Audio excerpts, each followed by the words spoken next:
جادو پرانا تھا، لیکن ایک مرتبہ کوئی بنگال کا یا کہیں ہندوستان کا اس زمانے میں کوئی جادوگر اس کے پاس آیا، اس نے اس کی آزمائش کی، امتحان لیا، دیکھا ہاں واقعی جادوگر ہے، کہا فوراً جاؤ جا کے علی بن محمد کو بلا لاؤ، یعنی امام علی علیہ السلام، کہا جاؤ جا کے علی بن محمد کو بلا لاؤ، ذرا جادوگر سے کہا جب یہ آ جائے نا تو تھوڑا اپنا جادو دکھانا، پتہ چلے انہیں بھی کہ ہمارے پاس جادوگر بھی ہیں،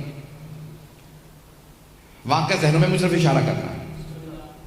ایک مرتبہ کہا جاؤ جا کے بلا لاؤ علی بن محمد کو، اب وہ جو بیچارہ بلانے گیا وہ سوچ رہا تھا پتہ نہیں کوئی بے بس سا امام ہوگا، امام ہو ہی نہیں سکتا بے بس، اور جو بے بس ہو وہ امام نہیں ہوتا۔ ایک مرتبہ وہ چلا، سارے درباریوں سے متوکل نے کہا کہ خبردار کوئی ان کے احترام میں کھڑا نہ ہو، کوئی تعظیم نہ کرے۔ 400-600 افراد، دربار پورا بھرا ہوا تھا، قلعہ موجود ہے، بہت بڑا قلعہ تھا، سب بیٹھے ہیں۔ ایک مرتبہ وہ آدمی شہر میں آیا اور شہر کی ایک گوشے میں ایک کونے میں ایک گھر تھا، کہا یہ علی بن محمد کا گھر ہے، دروازے پہ دستک دی، کسی خادم نے دروازہ کھولا، کہا کس سے ملنا ہے؟ کہا علی بن محمد سے کام ہے، کہا آؤ لے چلوں، کہا سامنے صحن میں دیکھ رہے ہیں وہ جو قبر کے اندر عبادت کر رہے ہیں، رات کے وقت قبر میں عبادت کر رہے ہیں، کہ وہی علی بن محمد ہے، سنیں گے نا حضرات، کہ وہ جو قبر میں عبادت کر رہے ہیں وہ علی بن محمد ہے۔ اس نے کہا ہم تو دن میں قبر کے پاس نہیں جاتے، یہ رات میں قبر میں عبادت کرتے ہیں۔ ایک مرتبہ آگے بڑھا، آنے کے بعد امام سے آواز ہے کہ پوچھا انت علی بن محمد، کیا آپ علی بن محمد ہے؟ امام نے کہا میرا ہی نام ہادی ہے۔ ایک مرتبہ کہا آپ کو متوکل نے دربار میں بلایا، اب میں اپنے انداز سے پیش کروں گا، امام کیسے چلے ہوں گے؟ اس نے ایک مرتبہ امام سے کہا آئیے میرے ساتھ چلے۔ امام نے فوراً قبر سے قدم باہر نکالا، ابا قبا پہن رکھی تھی،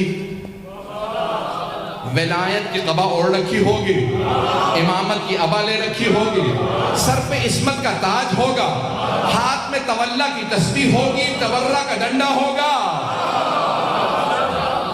اب امام علیہ السلام چلنے لگے، اس نے کہا میں آپ کو راستہ دکھاؤں؟ امام نے کہا ہادی تیرا نام ہے یا میرا نام؟ جیسے ایک مرتبہ امام علیہ السلام نے کہا نا ہادی تیرا نام ہے، اس نے کہا ہادی تو آپ ہیں، امام نے کہا پھر میں راستہ جانتا ہوں، پتہ نہیں لوگ ہیں یا نہیں۔ ایک مرتبہ امام نے فرمایا کہا میں پھر راستہ جانتا ہوں، دکھانے کی ضرورت نہیں، جو دنیا کو راستے دکھانے آیا ہو وہ ہادی ہوتا ہے، اور جو خود راستے سیکھنے کا محتاج ہو وہ ہادی نہیں ہوتا۔ امام ایک مرتبہ چلے اور اپنے ہی انداز سے چلتے ہوئے دربار پہنچے، جیسے ہی دربار متوکل کے آئے تو متوکل نے کہا تھا سب سے کوئی احتراماً کھڑا نہ ہو۔ جیسے امام پہنچے آندھی سی چلنے لگی، خود بخود قلعے کا دروازہ کھلنے لگا، پردہ سر پہ سایہ کرنے لگا، اور سارے درباری خود بخود تعظیم میں کھڑے ہو گئے۔ خود متوکل اپنے تخت پہ کھڑا ہو کے کہہ رہا تھا فرزند رسول تشریف لائیے، یہ آپ ہی کا حق ہے۔ میرے تو وڈیرے بھی کہہ گئے اگر آپ نہ ہوتے تو ہم ہلاک ہو جاتے۔ ایک مرتبہ امام علیہ السلام چلے اور جیسے ہی دربار میں داخل ہوئے سارا دربار امام کی تعظیم میں کھڑا ہو گیا۔ متوکل نے کہا فرزند رسول تشریف لائیے، امام نے کہا ہمیں تیرے تخت سے ظلم کی بو آتی ہے، ہم تخت پہ نہیں بیٹھتے۔ امام کے لیے ایک مرتبہ مسند بچھائی گئی اور ایک سامنے میز نما شیشے کو رکھا اور کہا امام کے لیے کھانا لگا دیا جائے۔ اس نے جیسے کھانا رکھا فوراً اپنے جادوگر کو آنکھوں سے اشارہ کیا کہ اپنا جادو دکھا۔ واقعہ ذہنوں میں ہوگا اگر لوگ ہیں یا نہیں ہیں، مجھے تو اشارہ کرنا تھا۔ جیسے امام نے ہاتھ بڑھایا نا تو روٹی امام کے ہاتھ سے سرک گئی، روٹی تھوڑی دور ہو گئی۔ امام نے کہا جو بھی ہے باز آ جائے۔ عظمت امام علیہ السلام دیکھیے، نام نہیں لیتے، یہ نہیں کہتے میں جانتا ہوں جادوگر۔ امام نے کہا جو بھی ہے باز آ جائے۔ پھر امام نے دوسری مرتبہ ہاتھ بڑھایا، پھر ایک مرتبہ روٹی سرک گئی۔ امام نے ایک مرتبہ کہا کیا ان درباروں میں شرفاء کی زبان نہیں سمجھتے لوگ؟ اب تیسری مرتبہ امام نے روٹی کی طرف ہاتھ بڑھایا، ابھی پھر بھی وہ باز نہیں آیا۔ سارا دربار دیکھ رہا تھا جادوگر اب کیا کرتا ہے۔ جیسے ہی امام نے ہاتھ بڑھایا، جیسے ہی تیسری مرتبہ روٹی ہاتھ سے سرکی، اس دیوار کے اوپر غالیچہ تھا، غالیچے پہ ایک شیر کی تصویر بنی تھی۔ لیکن جادوگر کو جواب دینا تھا، پتہ نہیں لوگ پہنچ رہے نہیں پہنچ رہے، جادوگر کو جواب دینا مقصود تھا، اسے بتانا تھا تو جادوگر ہے، ہم صاحب اعجاز ہیں۔